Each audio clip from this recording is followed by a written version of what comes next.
la casa, vos.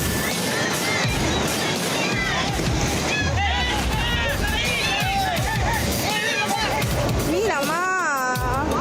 Uy, hicieron fuerte, mira. Se cayó. Se cayó. Abajo va a quedar,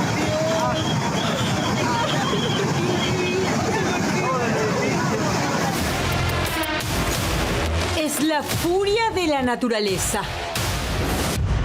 Esta noche, en Contracorriente, una crónica más de una destrucción anunciada.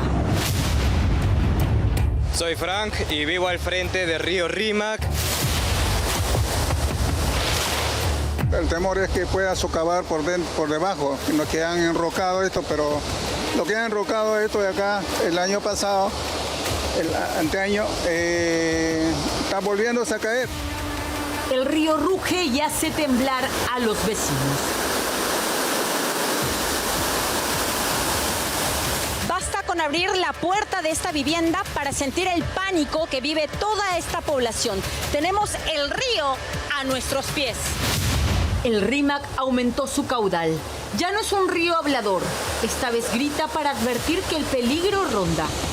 Casa por casa se fue cayendo.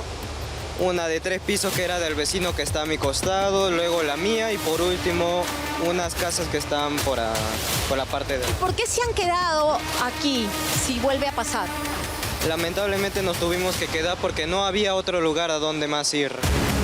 Se llama Frank y desde que nació convive con el riesgo de perder no solo su casa, sino la vida misma. Es demasiado la tensión que se vive por las noches o tardes en las cuales el río sube y se vive el temor de que pueda salirse. Por lo mismo que ha pasado hace unos años que se ha llevado varias casas. Viviendas como esta, sepultadas, símbolo de la destrucción. Esta es la huella de lo que dejó a su paso el huaico del año 2019. Estamos viendo las paredes rotas, incluso el piso resquebrajado. Como este inmueble del que tampoco quedó nada. Esta era su casa Ese sí, ahí está mi fachada. Pues. y se llevó todo. Todo se lo llevó, no dejó nada. Don Salomón tuvo que empezar de cero, viviendo primero en esta carpa y luego en una casita de triple A. 8 años después, don Salomón construyó, con lo poco que tuvo, esta vivienda de triple A. Estamos viendo cómo pasó de material noble a esta casita que con mucho esfuerzo la volvió a levantar. Después del desastre, la pena misma acabó con la vida de varios miembros de la familia. Esta es la carpa que por unos años albergó a don Salomón, que fue donada. Miren ya lo vieja que está. Y adentro se puede ver el colchón donde él pasaba las noches de frío tras el huaico de 2019. Frank y Salomón viven en Santa María de Guarochirí. Similar situación en la que vive Javier Jorge, pero en California Baja. Bueno, yo vivo casi de mi infancia, tengo ya por lo menos 50 años.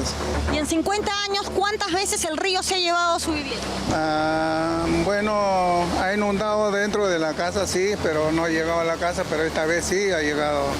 El año pasado sí ha llegado al río, más el huaico. ¿Destruyó todo? Sí, se llevó todas las cosas. ¿Por qué se quiere seguir quedando acá? Bueno, no tengo dónde ir. Antes había mis animales aquí, el cuy y gallina, que el huaico y el río se lo llevó. Y ahora, ¿Cuánto perdió? bueno, eran como 40 cuyes y 25 gallinas. ¿De cuánto estamos hablando más o menos? Por lo menos 500 soles, algo así. Aquí hasta el puente es una trampa mortal. Las tablas están sobrepuestas y con el peso podrían ceder. Incluso aquí hay otro también en la misma condición. Contracorriente siguió su camino por otros puentes y encontró uno clausurado. Es el puente Girasol, con más de 30 años, jamás reconstruido, solo parchado. Hasta aquí pueden llegar los vehículos y comienza la caminata por el puente Los Girasoles. Y es que este fin de semana se desprendió exactamente la base, uno de los pilares.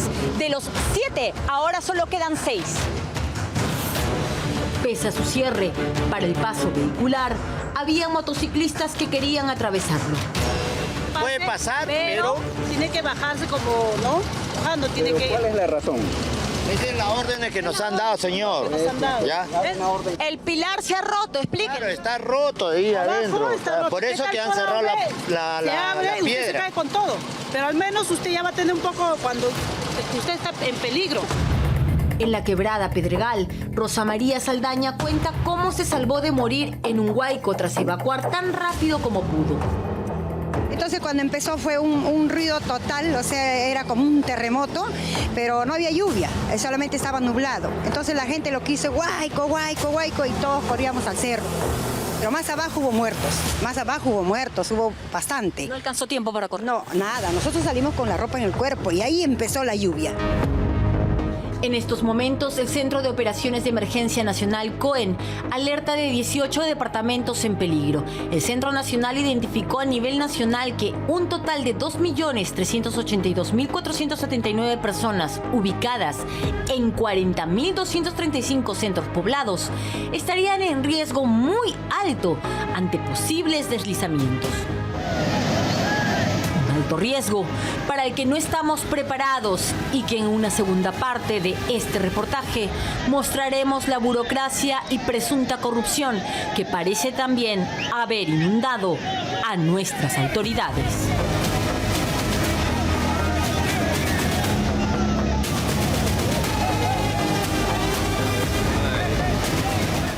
Bueno, y este es el ingreso, ¿no?, de la carretera central a la capital limeña.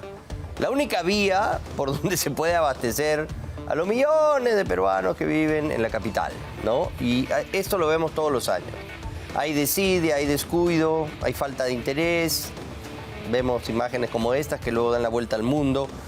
Y obviamente cada vez estas estructuras que están en las riberas del río Hablador, el río Rímac, que es un río potente cuando bajan las lluvias, están totalmente abandonadas. Debe reubicarse esa gente, debe haber una campaña seria del gobierno central para hacer lo único que debería hacer el Estado, velar por el bienestar de los ciudadanos. No nos dan protección contra los delincuentes y tampoco contra la naturaleza. Entonces, ¿para qué existe el gobierno? ¿Para qué está? Si nos deja morir simplemente ante cualquier acontecimiento. Es insólito realmente.